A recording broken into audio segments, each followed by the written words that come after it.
Magandang gabi. Ako nga pala si Alas Auro. Ang topic natin sa gabing ito ay the allure. Ah, pero ito ngayon, meron akong tatlong points lang kung paano ba makakatulong yung allure sa ating, kung paano natin pwedeng i-apply yung allure sa ating pang-araw-araw, pang-gabi-gabi na pamumuhay. Tatlong points lang ito. Number 1, the way you carry yourself. Sobrang halaga na alam mo kung paano mo dalhin yung sarili mo kapag naglalakad ka.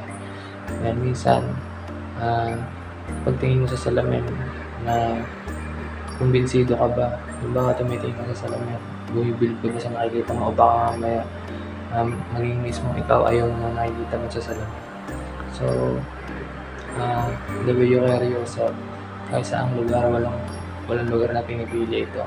Maaaring sa ghetto, sa mahihirap, o kaya sa mga luxurious na lugar. The way you carry yourself, napakahalaga na paano ka maglakad. Sabi nga ng isang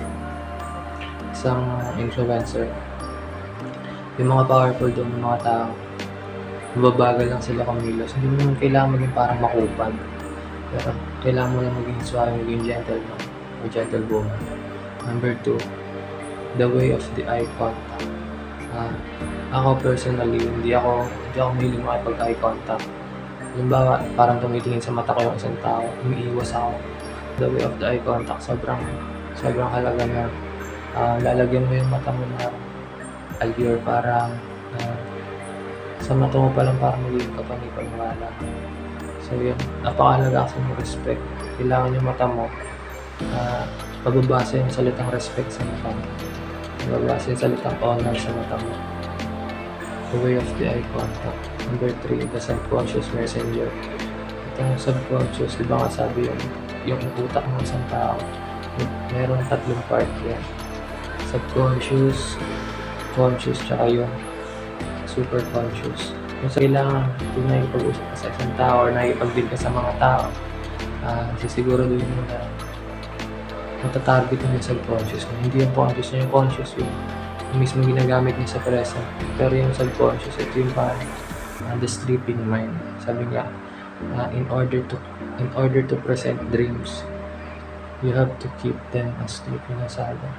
Kung gusto mong manatiling nag-offer ng mga fantasy, yung mga dreams, kailangan silang panatilihin tulog. Yung iba, tinusubukan na natin gisingin pero ayaw pa rin talagang gumising. Hayaan nyo lang silang tulog. So, yan, ginagamit rin itong subconscious messenger. Isa ito sa mga tactic rin ng mga patalastas, mga ganun. So, ito yung the allure. Siguraduhin lang natin lagi na nasabi yung mga galaw natin. Allure naman. So, sabi nga, you have to keep yourself inviting as possible. So, kung gusto mong magustuhan ka ng mga tao, hindi mo naman kailangan gustuhin. So, minsan kailangan magustuhan. Sa business, kailangan magustuhan ng business mo. You have to keep yourself inviting as possible sa pamamagitan ng allure. Malaking tulong yun.